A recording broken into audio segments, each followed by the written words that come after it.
जी तरावी 8 है, अच्छा 8 है या 20 है, ये तो क्यामल लेल है ना, ये रात की इबादत है, नफली इबादत, इसमें तो कोई इख्तिलाफी मसला ही नहीं। नहीं नहीं नहीं जी, ये तरावी 8 ही है।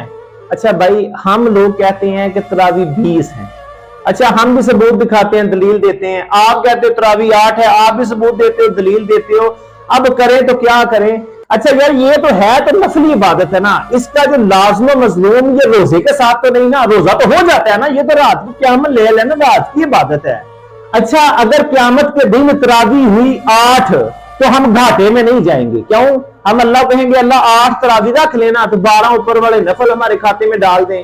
तो जनाब अली अगर निकली 20 आई तो आप 8 पढ़ते, तो फिर आप क्या करोगे? तो ये हद नहीं करेगा कि 8 ही 8 ही 8 से ज्यादा 20 नहीं, सुन्नी 20 है, वही पढ़ते हैं, ये करते हैं, वो करते हैं। 20 हो या 8 हो, पढ़नी तो तरावी है, पढ़ लें यार, ये तो नफली इबादत है। कौन सा रोजे के साथ ये लाजम मजलूम थोड़ी है। और मैं ना अपने अहले सुन्नत वाले भाइयों को भी कहना चाहता हूँ कि तरावी पढ़ाएं, ऐसे पूरी ट्रेन ना चला दिया करें। अल्लाह ताला कुरान में फरमाता है, कुरान ठहर ठहर के पढ़ो ताकि तुम पर रहम किया जाए। तो खुदा के लिए 10, 15, 20 मिनट ज्यादा लगा लिया करें। ये कुरान को तरतीब के साथ पढ़ा करें। ये ऐसे नहीं कि बस लोग भी ढूंढ रहे होते हैं, वो मस्जिद जहां 20 मिनट में 20 तरावी पूरी होती है, वो मस्जिद ढूंढ रहे होते हैं, ऐसा गलत है। ये नहीं, कुरान को ठहर ठहर के पढ़ो ताकि सब पर रहम हो।